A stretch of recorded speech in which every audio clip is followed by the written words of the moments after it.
लिखो next heading दो, parallel planes. Parallel planes,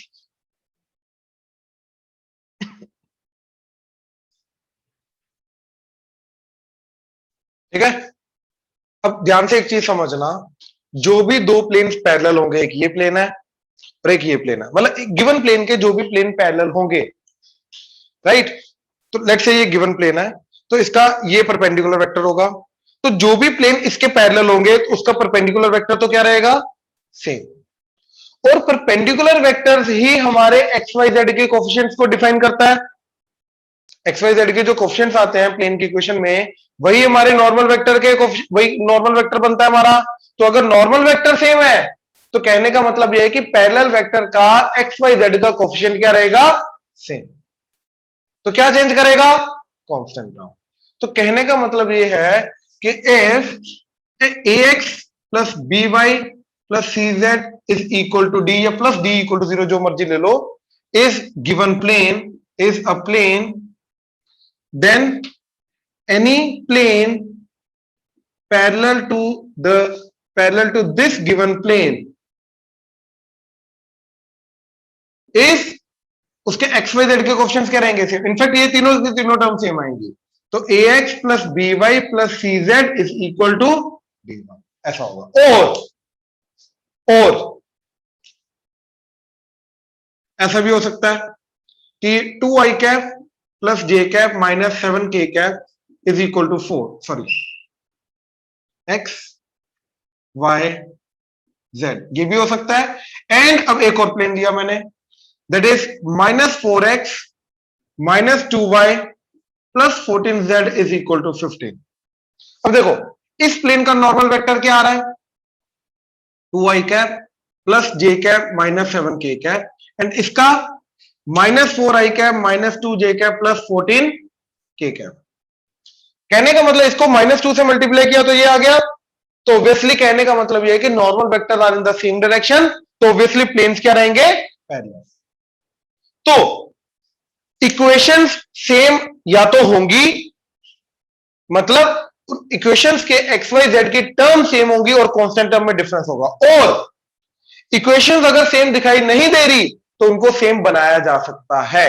कैसे, इसी को अगर मैं -2 से डिवाइड कर दूं तो ये क्या बन जाएगा, 2x plus Y minus 7z is equal to -2 से डिवाइड करना है तो -15/2। तो अगर सेम नहीं दिखाई दे रही बट स्टिल इसको कन्वर्ट करके सेम बनाया जा सकता है, यानी कि एक्स वाई जेड की टर्म्स को सेम बनाया जा सकता है।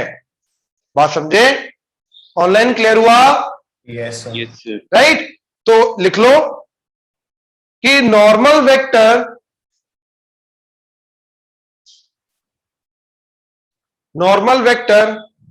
Is same for all the parallel planes,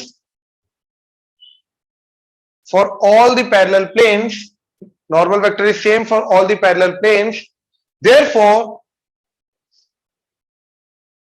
x y z term, x y z term in the equation of plane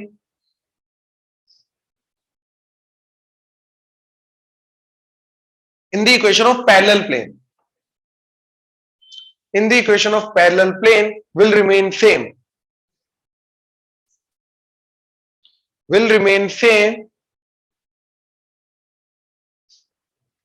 or can be made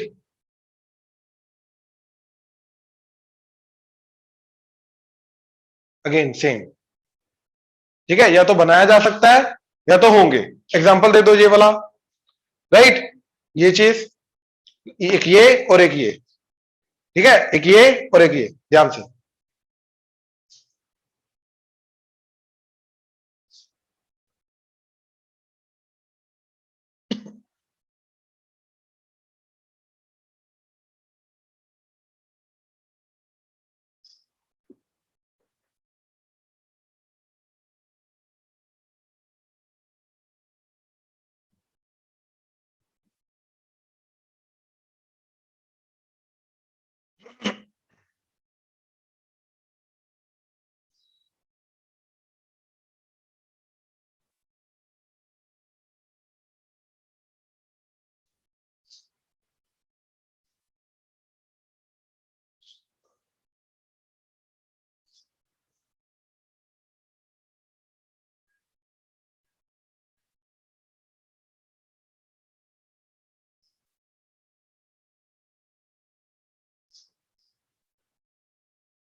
हाँ जी चले,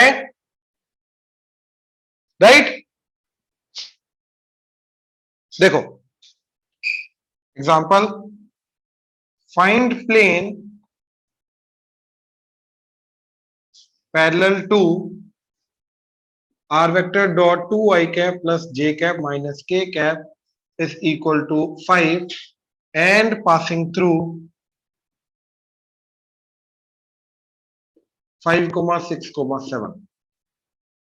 ठीक है, तो इस प्लेन के पैरेलल प्लेन निकालना है जो इस पॉइंट से पास करे। तो भैया इस प्लेन का पैरेलल वेक्टर जो पैरेलल प्लेन जो होगा, पहले तो इसको कार्टेशियन में कन्वर्ट, या तो इसी में रखो, दोनों में कर सकते हो क्योंकि ये नॉर्मल वेक्टर है ना। तो इसका पैरेलल प्लेन जो होगा वो क्या होगा, R vector dot 2 I cap plus J cap minus K cap is equal to D. Constant term change करेगी ना, इसके डॉट प्रोडक्ट से तो एक्स वाई जेड की टर्म्स आती हैं। तो अब ये कहां से पास करना चाहिए, ये प्लेन 5,6,7, राइट। तो ये बन क्या गया by the way, 2x plus Y minus Z that is equal to D. तो इसके अंदर ये पॉइंट सेटिस्फाई करा दो। तो 5 to the 10 plus 6 minus 7 that is D. तो 16 माइनस 7 दैट इज डी। तो डी की वैल्यू क्या आ गई 9। तो 9 को इधर पुट कर दो। तो R vector dot 2 I cap plus J cap minus K cap is equal to 9 is the required plane. ठीक है ना, ऑनलाइन क्लियर है? Yes sir. यस नोट करो, नोट करो जी।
चले,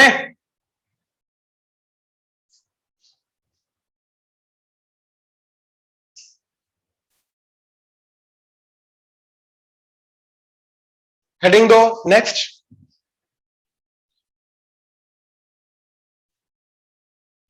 plane plane through the intersection of plane through the intersection of two given planes. Plane through the intersection of two given planes. Plane through the intersection of two given planes. Bracket में लिख लो family of planes. जैसे 2D में family of straight line होता है, ऐसे 3D में family of planes. ठीक है,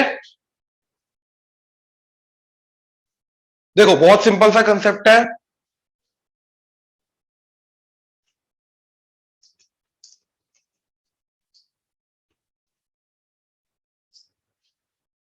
देखो ये प्लेन एंड एक ये प्लेन, ठीक है। अब इनकी लाइन ऑफ इंटरसेक्शन से पास करने वाले कितने प्लेन्स होंगे भैया, इनफाइनाइट, राइट। उनमें से मैंने ये देखो ना, ये प्लेन, ये जो प्लेन है, ये जो गिवन टू ब्लू प्लेन्स है, इनकी लाइन ऑफ इंटरसेक्शन से पास कर रहा है। ऑनलाइन क्लियर हुआ? Yes sir. राइट। यस अब ये प्लेन को रोटेट करते रहो, ब्लैक प्लेन को, तो एक लाइन से पास करने वाले तो इनफाइनाइट प्लेन्स आएंगे, है ना। एक लाइन से पास करने वाले तो इनफाइनाइट प्लेन्स आएंगे, सारे के सारे 360 डिग्री घूम के। तो कहने का मतलब ये है कि there exist infinite planes which passes through the line of intersection of the two given planes. Now obviously under some condition हमें ये रिक्वायर्ड प्लेन निकालना है जो इन दोनों प्लेन्स की लाइन ऑफ इंटरसेक्शन से पास कर रहा है। तो पहली बात तो इन जनरल वो सारे के सारे प्लेन्स होंगे क्या, अगर ये इक्वेशन है P1 इक्वल टू 0, ये इक्वेशन है P2 इक्वल टू 0, तो रिक्वायर्ड प्लेन जो होगा जो इनकी लाइन ऑफ इंटरसेक्शन से हमेशा पास करेगा, that would be P1 plus lambda P2 equal to 0। मतलब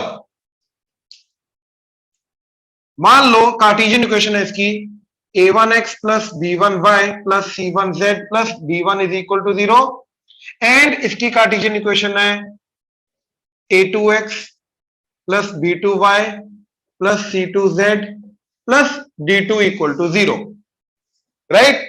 ये दो अपने रिक्वायर्ड दो गिवन प्लेन है। आ जा रहा है?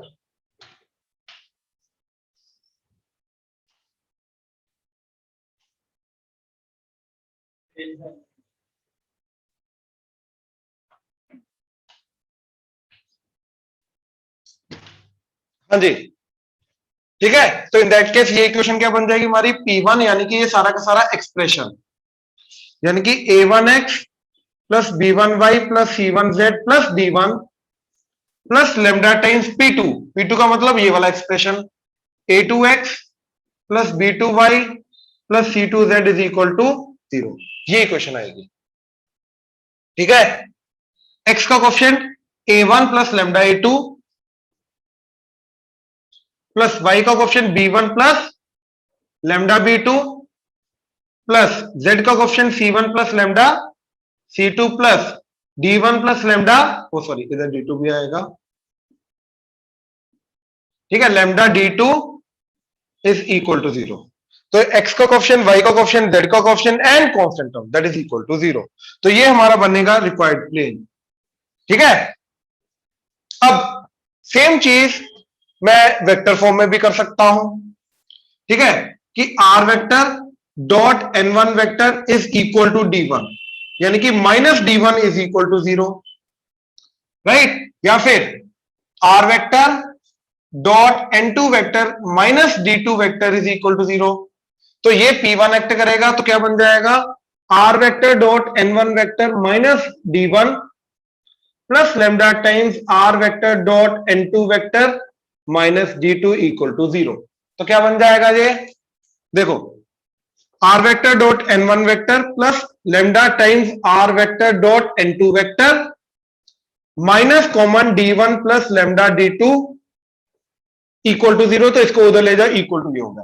अब r वेक्टर कॉमन ले लो, तो r vector dot product with n1 vector plus lambda times n2 vector that is d1 plus lambda d2, ये पूरी की पूरी मेरी इक्वेशन है। तो ये कौन सी इक्वेशन है, जो दोनों प्लेन्स के लाइन ऑफ इंटरसेक्शन के थ्रू पास करती है। जैसे जैसे लेमडा चेंज करेगा वैसे वैसे प्लेन चेंज करेगा। ऑनलाइन क्लियर हुआ? Yes sir. राइट। अब जैसे एग्जांपल देखो जरा, एक पर्टिकुलर प्लेन कैसे निकालना है वो एग्जांपल से पता चलेगा। ठीक है, प्लीज अभी रुक जाओ फरगुन, देखो find plane through intersection of planes x plus y minus z is equal to 7 and 2x plus y minus 2z is equal to 4 and first case passing through 1,1,2, second parallel to x,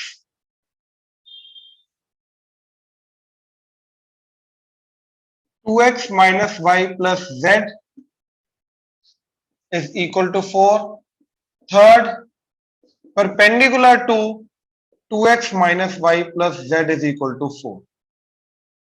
ठीक है, तो कहने का मतलब यह है कि इन दोनों प्लेन्स की लाइन ऑफ इंटरसेक्शन से पास करने वाला प्लेन निकालना है। फर्स्ट कंडीशन जो इस पॉइंट से पास करे, सेकेंड जो इसके पैरेलल हो, थर्ड जो इसके परपेंडिकुलर हो। तो देखो अब मैंने क्या किया, सबसे पहले इन दोनों के लाइन ऑफ इंटरसेक्शन से पास करने वाला प्लेन क्या होगा, P1। P1 के लिए क्या करना है, सब कुछ एक साइड लाना है। तो क्या आ जाएगा x plus Y minus z minus 7, ठीक है ना, ये 7 दे रहा के minus 7 plus lambda times P2, इसको इधर ले आओ।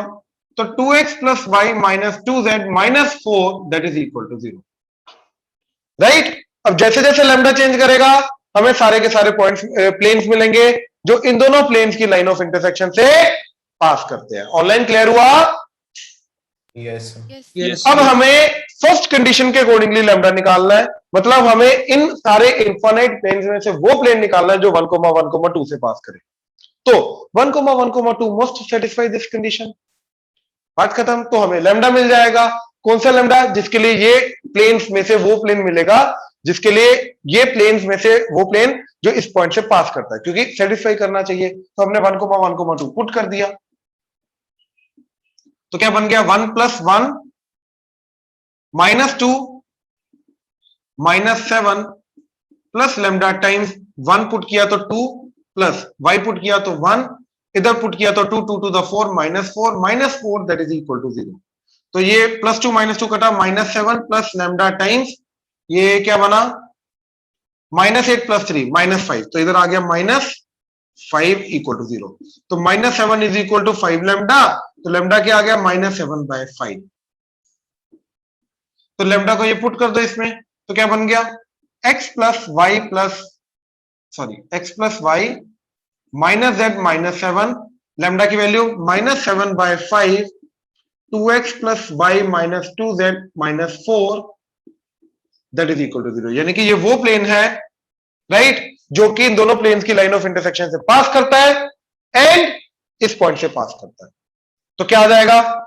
x का coefficient 1 -14/5 plus y into 1 -7/5 plus z into -1 plus 7 to the 14/5 plus constant -7 and इधर minus minus plus 7 4 the 28/5 equal to 0। तो this is the plane. Online clear हुआ? Please confirm करो। Yes, sir. Yes, sir. Right. अच्छा, अब second, ये आ गया first. Second, अब हमें इन प्लेन्स में से वो प्लेन चाहिए जो इसके पैरेलल हो। तो अगर प्लेन पैरेलल है तो दोनों का नॉर्मल वेक्टर जो है वो स्केलर मल्टीपल होना चाहिए एक दूसरे का, हाँ या ना? Yes, sir. राइट। तो कहने का मतलब ये है, इसका नॉर्मल वेक्टर क्या आ रहा है? एक्स का कोएफिशिएंट निकालो, वो क्या आ रहा है? 1 + 2 लैम्डा। y का कोएफिशिएंट 1 प्लस लैम्डा। z का कोएफिशिएंट -1 -2 लैम्डा। ठीक है, एक सेकंड देना मेरे को।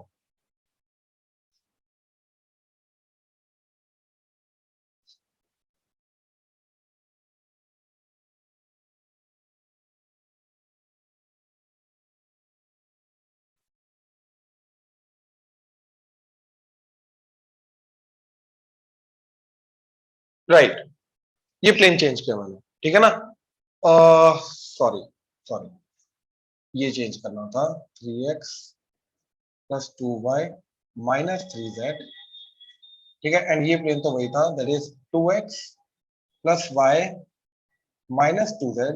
बिल्कुल ठीक है, ये प्लेन चेंज करना था। ठीक है, अब देखो, अब ये जो वेक्टर आएगा i cap, j cap, k cap, right, ये आया, ये इन्फिनिट प्लेन्स का normal vector, right, in terms of lambda. जैसे जैसे लैम्डा चेंज करेगा वैसे वैसे नॉर्मल वेक्टर चेंज करेगा। अब इनमें से वो वाला वेक्टर चाहिए मेरे को जो कि इसके क्या आ जाए? Scalar multiple. यानी कि 1 + 2 लैम्डा, मतलब ये पूरी की पूरी चीज मस्ट बी k टाइम्स इसका normal vector, that is 3i cap plus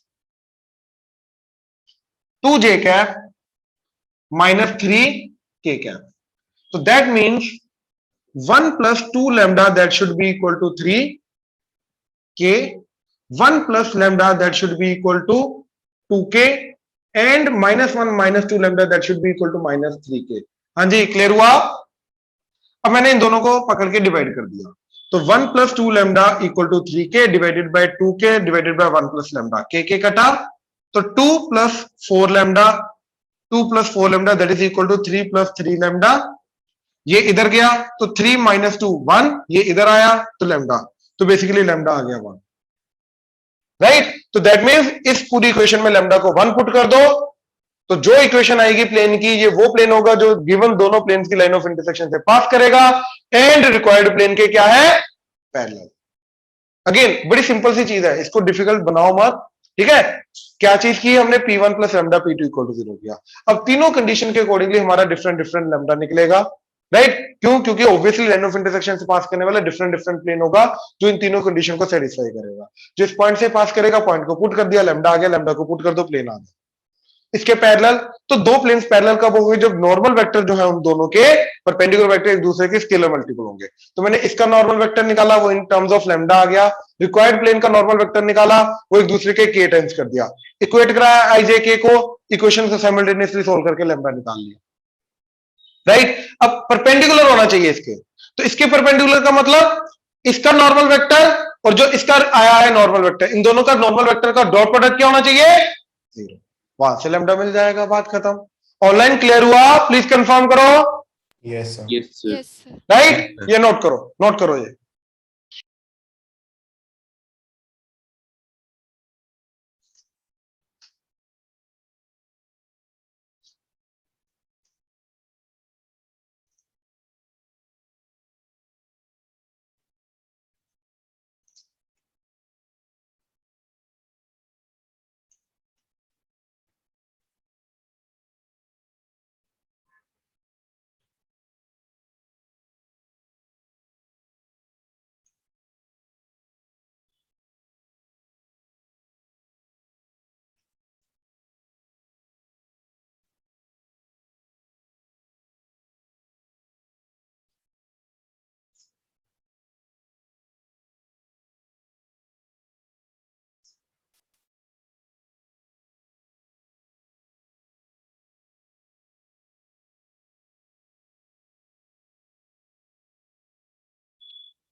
रखूं कहां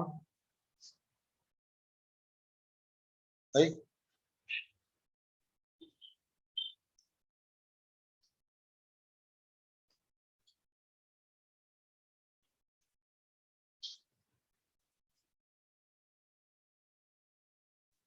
चले,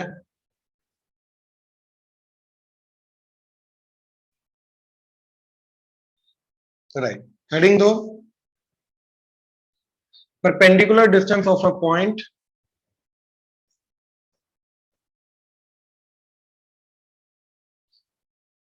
perpendicular distance of a point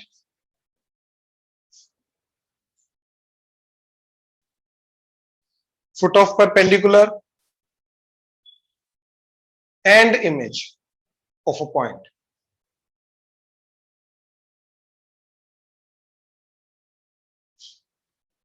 ठीक है?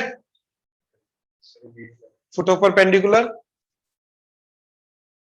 and image, perpendicular distance, foot of perpendicular and image। ठीक है? क्या चीज है? देखो, ये अगर प्लेन है, ये पॉइंट है, राइट? तो इसका ये perpendicular distance first of all क्या होगा, एंड परपेंडिकुलर ये जो पॉइंट है, ये पॉइंट क्या होगा, एंड अगर ये मिरर एक्ट कर रहा है प्लेन, तो इसका इमेज जो बनेगा नीचे जाके, उतना डिस्टेंस नीचे जाके जो इमेज बनेगा, ये इमेज क्या होगा? ठीक है ना? Let's say this is r vector dot n vector is equal to d, this is a vector, right? तो ये सारी चीजें हमें निकालनी है। बात समझे? बहुत सिंपल सिंपल से फॉर्मूलाज हैं। ठीक है? ध्यान से देखना। जैसे 2D का फॉर्मूला होता है, वैसे 3D का फॉर्मूला होता है। ठीक है? क्या चीज? मान लो ये पॉइंट है x1 by 1 z1 एंड ये प्लेन है ax plus by plus cz plus d is equal to 0। Cartesian equation में पॉइंट क्या है? x1 by 1 z1 and plane क्या है? ax plus by plus cz plus d is equal to 0। तो इस point का इस प्लेन से परपेंडिकुलर डिस्टेंस क्या आ जाएगा? जैसे 2D में लाइन का निकालते हैं, वैसे ये चीज पॉइंट को पुट कर दो इसके अंदर, that is ax1 plus by1 plus cz1 plus d। ठीक है? पॉइंट को एक्सप्रेशन में पुट कर दिया, इसका मॉड डिवाइडेड बाय x का कोफिशिएंट का स्क्वायर, y का कोफिशिएंट का स्क्वायर, z के कोफिशिएंट का स्क्वायर, अंडर द रूट। जैसे 2D में लाइन का डिस्टेंस होता था, ऐसे 3D में प्लेन का आ जाता है। ऑनलाइन क्लियर हुआ? Yes, sir. राइट? तो ये तो आ गया परपेंडिकुलर डिस्टेंस, इसका डायरेक्ट फॉर्मूला लगाएंगे, ठीक है। अच्छा, अब फुट ऑफ परपेंडिकुलर का और इमेज का मैं डायरेक्ट फॉर्मूला बता रहा हूं पहले, फिर स्कूल लेवल पे उसको कैसे करना फिर वो डिस्कस करेंगे। पहले डायरेक्ट फॉर्मूला देखो, क्या चीज, x minus x1 is equal to y minus y1 is equal to z minus z1 divided by x का कोएफिशिएंट प्लेन का a, y का कोएफिशिएंट प्लेन का b, z का कोएफिशिएंट प्लेन का c is equal to minus 1 times point को plane की equation में put कर दो, that is ax1 plus by1 plus cz1 plus d divided by x का कोएफिशिएंट का स्क्वायर, y का कोएफिशिएंट का स्क्वायर, z का कोएफिशिएंट का स्क्वायर, तो that is a square plus b square plus c square. इसमें अंडर रूट नहीं आता। तो अगर मैंने इस पूरी चीज के अंदर abc x1 y1 z1 put कर दिए, तो यस यहां से जो x y z मिलेंगे वो क्या मिलेगा मेरे को, फुट ऑफ परपेंडिकुलर। ये मैं अभी करके दिखाऊंगा, ठीक है, फुट ऑफ परपेंडिकुलर मिलेगा। एंड इसी इक्वेशन के अंदर अगर हमने ध्यान से देखना x minus x1 by a, y minus y1 by b, z minus z1 by c is equal to -1 की जगह -2 कर दिया, बाकी सब same, ax1 plus by1 plus cz1 plus d divided by a square plus b square plus c square. अगर हमने ये कर दिया तो यस इन दैट केस हमें क्या मिलेगा, इमेज, हमें मिलेगा इमेज।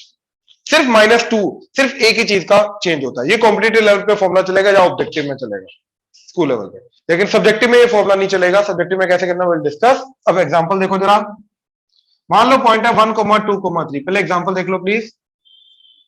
एंड प्लेन है x plus 2y minus 2z equal to 4, ठीक है। तो सबसे पहले प्लेन को लाना सब कुछ एक तरफ, प्लीज पहले देख लो, डी को लाना एक तरफ, तो यानी कि 4 को इधर लाके बन गया -4 इक्वल टू 0, ठीक है। नाउ सबसे पहले परपेंडिकुलर डिस्टेंस, इस पॉइंट का इससे परपेंडिकुलर डिस्टेंस क्या जाएगा,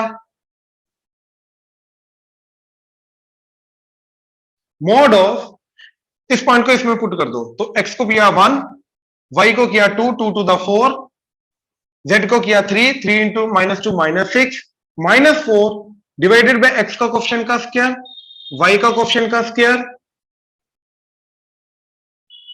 प्लस z का -2 का स्क्वायर, वो 2 का स्क्वायर ही होगा अंडर द रूट। तो ये जो चीज आएगी this will give us the perpendicular distance. तो क्या आ जाएगा ये 4 4 कटा, -5 का मोड 5 डिवाइडेड बाय ये आ जाएगा 4 प्लस 1 9, 9 का स्क्वायर रूट 3। तो इस पॉइंट का इस प्लेन से परपेंडिकुलर डिस्टेंस है 5/3। सबसे पहले तो ये चीज। अब इमेज ढूंढने के लिए हम ये वाला फॉर्मूला यूज करेंगे, क्या चीज, प्लीज हरगुन ध्यान से, x माइनस x1, x1 क्या है, जिस पॉइंट का इमेज निकालना उसका x, तो क्या आ जाएगा x minus 1 divided by plane का x का coefficient 1, y minus 2 divided by plane का y का coefficient, z minus z1 divided by plane का z का coefficient is equal to -1 times, क्या करना है, पॉइंट को प्लेन की इक्वेशन में पुट कर दो, मोड वोड कुछ नहीं करना, मोड वोड कुछ नहीं करना, एज इट इज ब्रैकेट है। तो क्या आ जाएगा, x को इधर पुट किया 1, y को पुट किया 2, 2 टू द 4, z को पुट किया 3, 3 -6 -4 as it is divided by x का कोएफिशिएंट का स्क्वायर, y का कोएफिशिएंट का स्क्वायर, z का कोएफिशिएंट का स्क्वायर, अंडर रूट नहीं करना, राइट, कहीं अंडर रूट नहीं है। तो क्या आ जाएगा 9, 1 का स्क्वायर प्लस 2 का स्क्वायर प्लस 2 का स्क्वायर, तो क्या आ गया ये वैल्यू, 4 4 कटा, -5 इंटू माइनस, तो दैट इज 5/9। अब एक काम करो, इसको इसके साथ इक्वेट कराओ, तो क्या आ गया,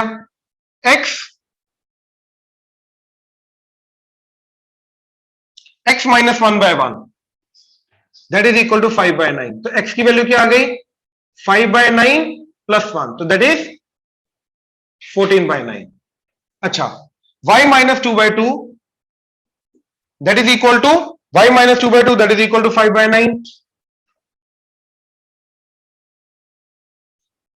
तो y minus 2 is equal to 5 to the 10/9, तो y is equal to 10/9 plus 2 that is equal to 9 to the 18 plus 10 28/9 and z minus 3 by -2 that is 5/9 तो z minus 3 is equal to -2 को multiply किया -10/9 plus 3। ठीक है, तो z की value क्या आ गई? 9 3 27, 27 माइनस 10 17/9। तो जो फुट ऑफ परपेंडिकुलर आ रहा है, क्या आ रहे कोऑर्डिनेट्स उसके? x 14/9, comma y 28/9, comma z 17/9। तो ये हमें मिला फुट ऑफ परपेंडिकुलर। और यहीं पे अगर मैं -1 की जगह -2 रखूं, यानी कि इस -1 की जगह -2 रखूं, तो -2 का मतलब इधर था -5, -5 इंटू -2 क्या हो जाएगा? 10।